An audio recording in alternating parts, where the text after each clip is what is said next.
There's something very strange about people who grew up in the 1990s. They're not the loudest generation online. They don't chase every new trend the second it drops, but don't confuse that quiet with weakness. Because when the world starts shaking, they're the ones who stand firm in a way that's honestly impressive. Why is that? Because they grew up in a time when silence was normal and waiting wasn't a problem. It was just part of life. Sitting for hours, staring out a car window on long road trips, or driving all the way to Blockbuster just to hunt down one VHS tape weren't just cute memories. Those moments built their inner strength. Then, in what feels like a blink in history, they watched society go through a full operating system upgrade. They were the last generation to have a fully analog childhood, and just as they hit their teenage years, they were suddenly stepping into the digital age. They became a bridge generation, carrying the resilience of the past and the sharp awareness of the future. And that psychological structure might be the key to helping all of us find balance in a world that's spinning way too fast. Today, we're breaking down the psychology of people who grew up in the 90s to see how those years truly shaped who they are now. Let's start with the most basic thing, how they take in information. Today, information feels like a flood. It rushes in and drowns us. But in the 90s, information was scarce, and that scarcity built a psychological muscle that many of us are slowly losing today. The ability for linear focus. Picture this. When a kid back then wanted to learn about something, they couldn't just Google it. They had to go to the library, flip through those yellowed card catalogs, find the right book, and actually read it. When they wanted to listen to music, they had to play the entire cassette tape. There was no skip button. No, you might also like suggestions. They had to consume content in a straight line, from beginning to end. That requirement trained their brains in a process called linear thinking. They learned how to stay with one stream of thought long enough to truly understand it. They didn't jump from tab to tab. On weekend mornings, after the cartoons ended, and there was nothing left on TV, what did a kid back then do? They didn't have a second screen to scroll. Instead, they sat at the kitchen table and flipped over the cereal box, reading every riddle, maze, or even the nutrition facts on the back. They studied it like it was great literature, or they stretched out on the floor and went through toy catalogs or old magazines, staring at the same pictures over and over until they practically memorized them. It sounds funny, but that was intense focus training. Because there was nothing else competing for attention, the brain learned to squeeze everything it could out of what was right in front of it. That's why people who grew up in that era often have stronger deep reading skills and a more systematic way of analyzing problems. They don't skim information. They absorb it. Their childhood environment wasn't fragmented. A movie was one complete movie. A conversation was a real conversation, not interrupted by constant ding notifications. And this didn't just shape their outward behavior. It went much deeper. It directly influenced how their nervous system was wired and how it operates.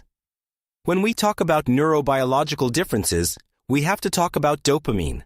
The modern world runs on a variable reward system. Swipe, boom, a funny video. Swipe again, boom, a new message. Our brains today act like they are waiting for the next hit every 15 seconds. But the nervous systems of people from the 90s were programmed in a much quieter environment. Think about a Sunday afternoon in 1992. Homework was done. The TV was stuck on boring news. Your friends weren't home. No internet, no smartphone, just silence filling the room. That was pure boredom. Today, we treat boredom like the enemy, but for the 90s generation, boredom was an old friend. In psychology, these empty moments are linked to something called the default mode network. It sounds technical, but here's the simple version. It's what your brain does when it doesn't have to do anything and it starts to wander on its own. Back then, there were no iPads, no endless news feeds. They could spend hours reading the instruction manual of a new game they just bought. They'd lie on the living room floor, completely absorbed in the colorful comic pages of Disney magazine. Or sometimes they'd just sit there, twisting the curly phone cord around their fingers and quietly studying the tiny patterns in the carpet. Or think about those 5-hour road trips to grandma's house. No Netflix in the car. Their only job was to look out the window, watch the fields roll by, the power lines stretch into the distance, and let their minds draw stories in the sky. Those nothing-to-do moments trained their nervous systems in something rare, inner stillness. They don't panic or get restless if they have to wait 10 minutes for a bus and their phone battery is dead. While the modern world treats 30 seconds at a red light like torture and immediately grabs for a phone. 90s kids developed a natural standby mode.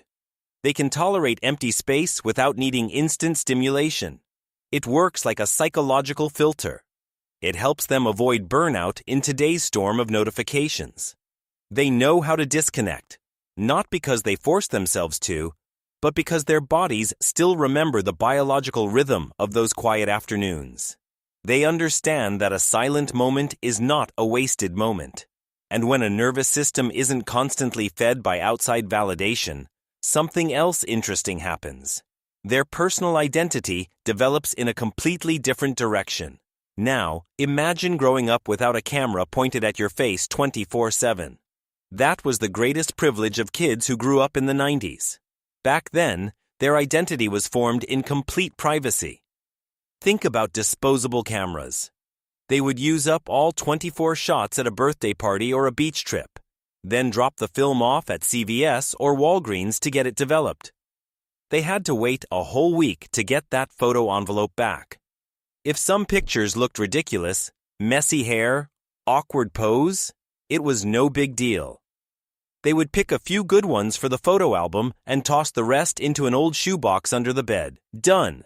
No one saw them. No one hit ha-ha. And those photos never became permanent proof of an awkward moment online. That privacy gave them permission to be wrong. Their teenage years were a series of quiet experiments. They could wear oversized baggy pants or get a weird haircut inspired by their favorite music star and wander around the mall with friends. If they looked silly or totally failed at a trend, it just became a funny memory shared by a small group. Nowadays, a young person's self-worth is often measured in likes. They feel pressure to build a version of themselves to perform for strangers. But for people who grew up in the 90s, their sense of self came from real-life experiences. They figured out who they were through long landline phone calls, where they first had to push past the fear of talking to their friend's parents before even getting to their friend. They shaped their values through handwritten journal entries and posters covering their bedroom walls. They didn't need the whole world to understand them. A few close friends were enough. They're used to being deeply known by a small circle instead of being lightly seen by thousands of strangers. Growing up without a constant audience gave them a stable psychological structure. They know how to validate themselves without waiting for an algorithm to approve them.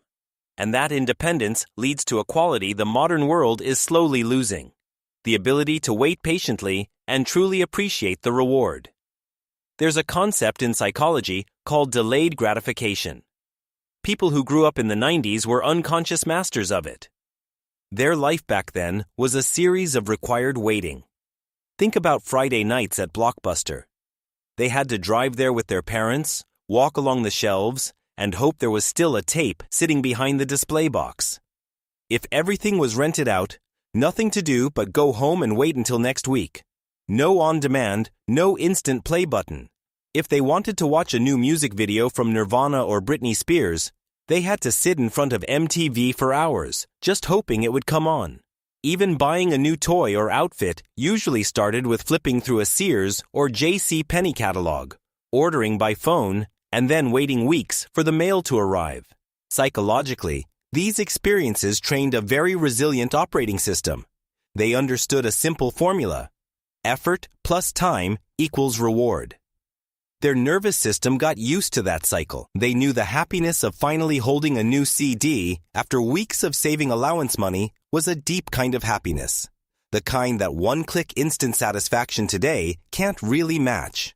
That's why in modern work and life, people who grew up in the 90s often show stronger grit. They don't give up easily if a project doesn't succeed after a month or if a personal goal isn't reached right away. They don't expect instant results because they understand that real value usually sits at the end of a waiting period. But what truly makes this generation different isn't just their ability to wait. It's their unique position, standing between two sides of history. Sociologists call them the bridge generation. They're the only group still alive and working today who clearly remember both worlds, analog and digital. They're the last ones who truly remember what the world looked like before it was coded by algorithms. They remember the scratchy sound and slow crawl of AOL dial-up connecting to the internet. But they were also the first ones to stay up all night figuring out how to customize their MySpace page. This psychological duality gives them incredible adaptability. Look at how they navigate.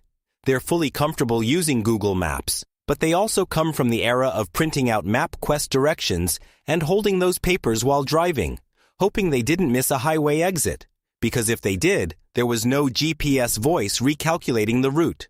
They understand the convenience of technology, but they're not dependent on it.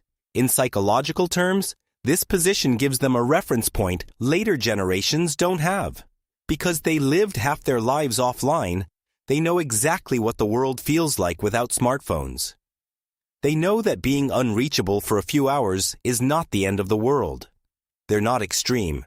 They're not anti-technology Luddites, but they're also not kids who were born holding an iPad. They look at technology with healthy skepticism. They use it as a tool to support life, not as life itself. They can enjoy a camping night in the woods with no cell signal and feel zero anxiety. They know how to silence notifications and truly be present in a conversation, simply because their bodies still remember a time when presence was the only thing they had. All of these factors come together to form their most defining trait, balance. In an extreme era where everything has to be faster, louder, and bigger, people who grew up in the 90s act like anchors. They are not hardcore nostalgics rejecting the present. They just know how to avoid being swept away. Their nervous systems are more stable in the face of digital stimulation because they understand that silence is not an empty space that needs to be filled right away. Their identity is more grounded because it was built on internal values rather than vanity metrics on a screen. And above all, they carry a rare patience to pursue long-term goals world-obsessed with instant gratification. Maybe that's why when you talk to someone who grew up in the 90s, you often sense a strange calmness. They can sit in a crowded Starbucks, scroll through their phone to handle work, and then calmly place the phone face down on the table to truly listen to the person in front of them. They know how to move with the flow of the future while keeping the unhurried rhythm of the past. The generation that grew up in the 90s isn't just a group of people who remember VHS tapes and grunge music. They are the product of a unique turning point in human history, a crossover between the old world and the new. And that created one of the most balanced psychological structures we've ever seen. They are living proof that we can stay connected to the whole world without losing ourselves. Sometimes to move further into the future, the best thing we can do is hold on to the pace of a time when life was still slow enough to truly feel it. Thank you for coming along on this journey to unpack the unique psychological layers of people who grew up in the 90s. If you saw a reflection of yourself or maybe a glimpse of someone you love in these stories, feel free to share your thoughts in the comments below. If you value deep, multi-layered analysis like this, subscribe to the channel and share the video to show your support. Your support is the biggest motivation for me to keep going on this path of exploring the hidden mysteries of the human mind. I'm Apex, and I'll see you in our next deep dive.